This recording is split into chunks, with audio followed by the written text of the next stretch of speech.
Hello students, आज हम EE210 entrepreneurship and management में कॉन्ट्रैक्ट्स एंड टेंडर्स की जो हमारी यूनिट है ये हमारी स्टार्ट करी थी हमने। आज हम इसका सेकंड पार्ट यानी कि हम दो चीज़ें इसमें डिस्कस कर चुके हैं, purchasing function and importance of purchasing अपने पार्ट फर्स्ट में। आज हम इसका पार्ट सेकंड देखेंगे। इसमें हम जो चीज़ डिस्कस करेंगे वो एक तो functions and duties of purchase department या क्रय विभाग के कार्य एवं कर्तव्य, और जो दूसरा है वो है परचेज ऑर्गेनाइजेशन या क्रय संगठन। ये दो चीज़ें आज हम डिस्कस करेंगे। हम स्टार्ट करते हैं। सबसे पहला हमारा है आज का functions and duties of purchase department या क्रय विभाग के कार्य एवं कर्तव्य। क्रय विभाग को क्रय से संबंधित विभिन्न कार्य बड़ी सावधानी पूर्वक करने चाहिए। इस विभाग को प्राय निम्नलिखित कार्य करने होते हैं। तो सबसे पहला जो ज़रूरी बात है इसमें, जो इसके कार्य हैं वो इसे सावधानी पूर्वक करने चाहिए। अब इसके जो कार्य हैं वो देखते हैं। माल की पूर्ति के स्रोत का पता लगाकर उनमें उपयुक्त स्रोतों का चुनाव करना होता है। जहाँ जहाँ से भी माल की पूर्ति हो सकती है वो सारे स्रोत पता करने होते हैं और उनमें जो सबसे अच्छा स्रोत है, उपयुक्त स्रोत है, उसका चुनाव करना होता है। चुना हुआ स्रोत विश्वसनीय, उचित सेवा देने वाला तथा सुपुर्दगी के मामले में पक्का होना चाहिए। तो इन सब चीज़ों का हमें ध्यान रखना पड़ेगा। चुना हुआ जो, अब हम बहुत सारे स्रोत हैं उनमें से हमने एक उपयुक्त स्रोत का चुनाव कर लिया। तो जिसका हमने चुनाव करा है वो जो स्रोत है, एक तो वो विश्वसनीय होना चाहिए, दूसरा उचित सेवा देने वाला होना चाहिए, और जो तीसरा है वो सुपुर्दगी के मामले में पक्का होना चाहिए। ये इसका पहला कार्य था क्रय विभाग के कार्य में। इसके बाद जो इसका दूसरा कार्य है वो ये है कि क्रय विभाग को ही विभिन्न वस्तुओं के क्रय के आदेश समय समय पर देने होते हैं। इन्हीं आदेशों के अनुसार वस्तुएं प्राप्त की जाती हैं। तो क्रय का जो डिपार्टमेंट है या परचेज डिपार्टमेंट है वही क्रय के ऑर्डर टाइमली देता है और उसी के ऑर्डर के अनुसार जो वस्तुएं हैं वो प्राप्त की जाती हैं। इसके बाद जो थर्ड है वो क्रय आदेशों का अनुगमन करने का कार्य क्रय विभाग को करना होता है। इसके लिए विक्रेताओं से पत्र व्यवहार तथा अन्य माध्यमों से संपर्क रखना होता है। तो उनसे कोऑर्डिनेशन बिठाना विक्रेताओं से, और उनसे जानकारी लेने के लिए उनसे कंटिन्यूसली पत्र व्यवहार या अन्य किसी माध्यम से हमें उनके संपर्क में या कांटेक्ट में रहना होता है। नए माल एवं सेवाओं के बारे में सूचनाएं एकत्र करना। जो भी नया प्रोडक्ट मार्केट में आया है उसके बारे में सूचना इकट्ठी करना। कोई सर्विस अगर नई आई है तो उसके बारे में जानकारी प्राप्त करने का कार्य भी परचेज डिपार्टमेंट का होता है। वास्तविक तथा संभावित विक्रेताओं के साथ वाद विवाद करना होता है। और जो अभी करंट में जो विक्रेता हैं या भविष्य में जो विक्रेता आएंगे उनके साथ जो चर्चाएं करनी है वो कार्य भी परचेज डिपार्टमेंट करता है। विभाग के व्ययों पर नियंत्रण करना, जो व्यय हो रहे हैं उनको कंट्रोल करना भी परचेज डिपार्टमेंट का कार्य है।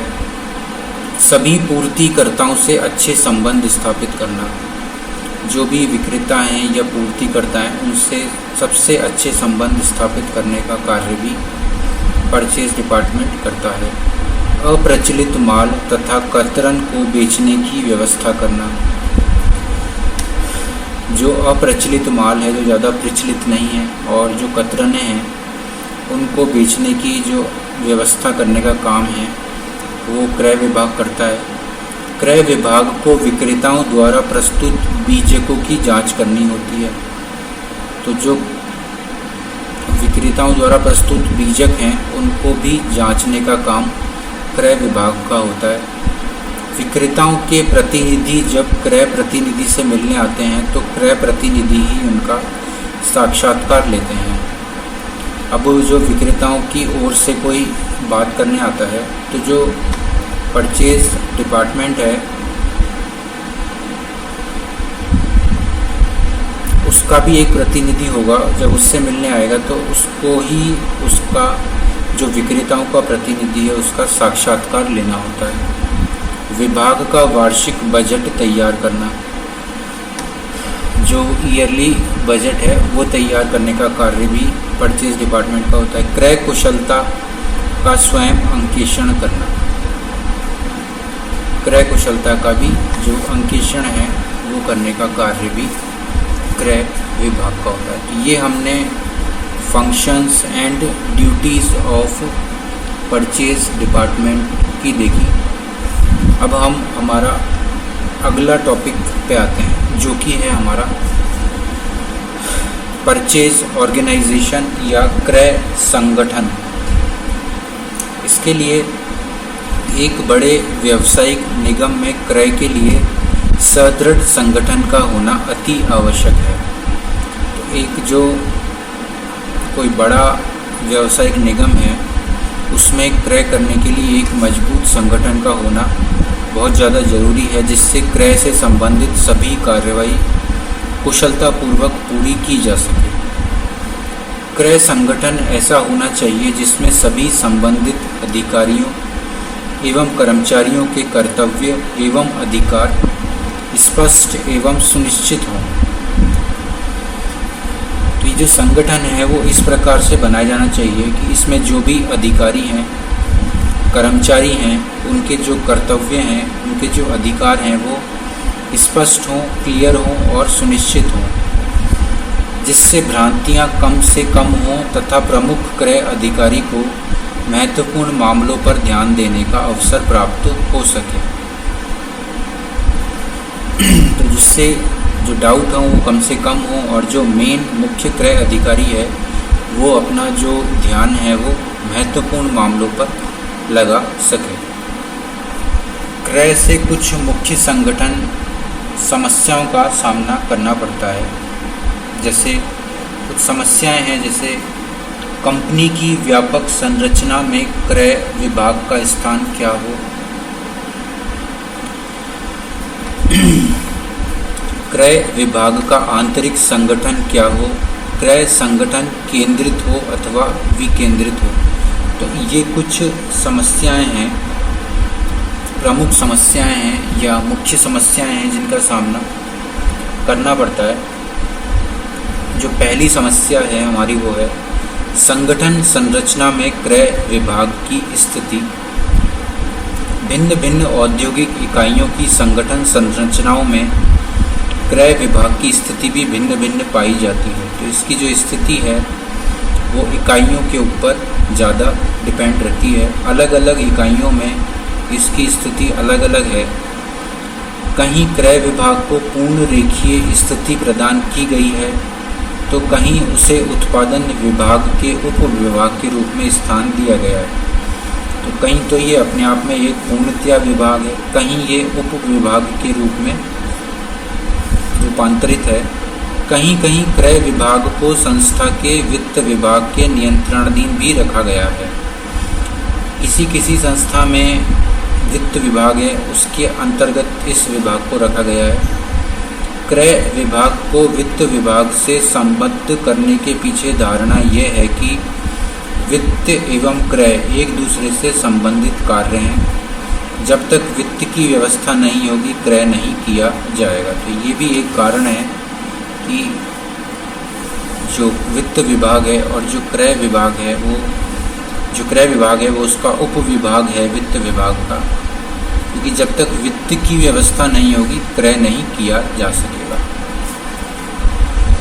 क्रय विभाग का आंतरिक संगठन। पूरे संगठन में क्रय विभाग की स्थिति संस्था के आकार पर निर्भर करती है। छोटे आकार की संस्था में इस विभाग का अलग होना आवश्यक नहीं है। तो संस्थान का आकार भी एक मुख्य फैक्टर है जो डिसाइड करता है क्रय विभाग को। मध्यम आकार की संस्था में क्रय विभाग अलग होगा, परंतु उसका अधिकारी सीधे प्रमुख कार्यकारी अधिकारी के प्रति उत्तरदायी होगा। यदि संगठन में क्रय विभाग अलग है तो उसका अपना आंतरिक संगठन भी सुदृढ़ होना चाहिए।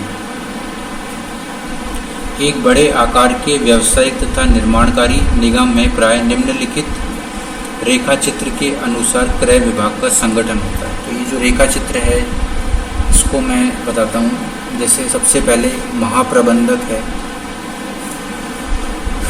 महाप्रबंधक के नीचे वित्त प्रबंधक है, फिर सेवी वर्गीय प्रबंधक है, फिर क्रय प्रबंधक है, फिर उत्पादन प्रबंधक है, फिर विपणन प्रबंधक है।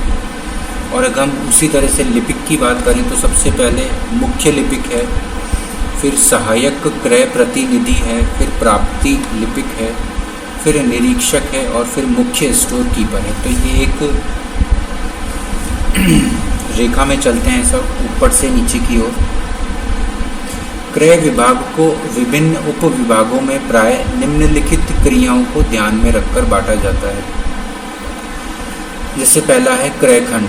यह क्रय विभाग है उसको भी हमने उप विभागों में डिवाइड कर दिया है। जैसे इसमें पहला जो है वो है क्रय खंड। यह क्रय विभाग का प्रमुख कार्य होता है तथा क्रयण से विशिष्ट कुशलता की आवश्यकता होती है, अतः यह अन्य उपखंडों में विभाजित किया जा सकता है। तो जो क्रय खंड है वो प्रमुख कार्य करता है। इसको भी हम छोटे छोटे उप विभागों में विभाजित कर सकते हैं। बीजक खंड। क्रयण के बीजक क्लर्कों द्वारा जांचे जाते हैं। ये अलग खंड हो सकता है या लेखा विभाग के साथ हो सकता है। तो ये बीजक खंड है दूसरा वाला। तीसरा जो है वो है सामान्य लिपिकीय खंड। यह खंड क्रयण से संबंधित सामान्य लिपिकीय कार्य करता है। सामग्री का लेखा, टंकण, फाइलिंग आदि इसके प्रमुख कार्य होते हैं। तो ये लिपिकीय खंड है सामान्य। इसका जो मुख्य काम है वो लेखा, टंकण और फाइलिंग इसका मुख्य कार्य है। परिवहन खंड। बड़े बड़े उपक्रमों में आने तथा जाने वाले माल के परिवहन में विशेष ध्यान देने की आवश्यकता होती है, अतः परिवहन से संबंधित कार्य ये विभाग देखता है। तो एक परिवहन खंड भी होता है जो परिवहन से संबंधित आने जाने वाले मतलब माल को ध्यान देता है। बचे खुचे माल का विक्रय खंड। जो खंड है ये बचे खुचे को इकट्ठा करता है, उसको ठीक करता है और बेचने का उसको कार्य करता है। इसके बाद जो लास्ट खंड है वो है अनुवर्तन खंड। इसका क्रयण का अनुवर्तन करना एक महत्वपूर्ण कार्य है, अतः बड़े उपक्रम में इसके लिए अलग खंड होता है। तो अनुवर्तन खंड एक अलग से खंड होता है बड़े उपक्रमों में। ये भी एक महत्वपूर्ण कार्य है। इसके बाद हम आते हैं केंद्रीयकरण बनाम विकेंद्रीकरण। जहाँ उपक्रम में केवल एक ही उत्पादन इकाई होती है वहाँ पर क्रय गतिविधियाँ एक ही क्रय विभाग के अंतर्गत केंद्रीय कर दी जाती हैं। लेकिन जहाँ पर एक से अधिक उत्पादन इकाइयाँ या विभिन्न वस्तुओं का उत्पादन करने वाली विभिन्न शाखाएं हों, वहाँ पर समस्या उत्पन्न होती है कि सभी विभागों या इकाइयों के लिए एक ही केंद्रीय क्रय कार्यालय हो। प्रथम स्थिति केंद्रीय की स्थिति तथा दूसरी विकेंद्रीकरण की है। मध्य की स्थिति कुछ सीमा तक केंद्रित विकेंद्रीकरण की है, जहाँ एक और केंद्रीय क्रयण से अनेक मितव्यताएं प्राप्त होती हैं, विशेषज्ञों की सेवाएं प्राप्त की जा सकती है, सरलता रहती है, सामग्री नियंत्रण करने में सरलता रहती है। वहीं दूसरी ओर इसके दोष भी हैं, जैसे अभिलेख कार्य बढ़ जाता है, स्थानीय खरीद का लाभ नहीं उठाया जा सकता, परिवहन लागत बढ़ जाती है तथा नौकरशाही की प्रवृत्तियों का प्रोत्साहन मिलता है। निष्कर्ष के तौर पर ये कहा जा सकता है कि केंद्रीयकरण वास्तव में आवश्यक है, लाभदायक है। बड़ी बड़ी मदें जैसे मशीनें, कच्ची सामग्री आदि केंद्रीय स्तर पर क्रय करके उपयोगी बिंदुओं को हस्तांतरित की जा सकती हैं ताकि केंद्रीय कार्यालय एवं अधिकारी पर्यवेक्षण एवं समन्वय कार्य पर अधिक ध्यान दे सकें। तो केंद्रीयकरण करना है या विकेंद्रीकरण करना है। सामान्य तौर पर जो केंद्रीयकरण व्यवस्था है वो लाभदायक है, विकेंद्रीकरण व्यवस्था से। तो ये हमने परचेज ऑर्गेनाइजेशन के बारे में पढ़ा। इसके बाद इसका आगे का हम नेक्स्ट पार्ट में देखेंगे। Thank you.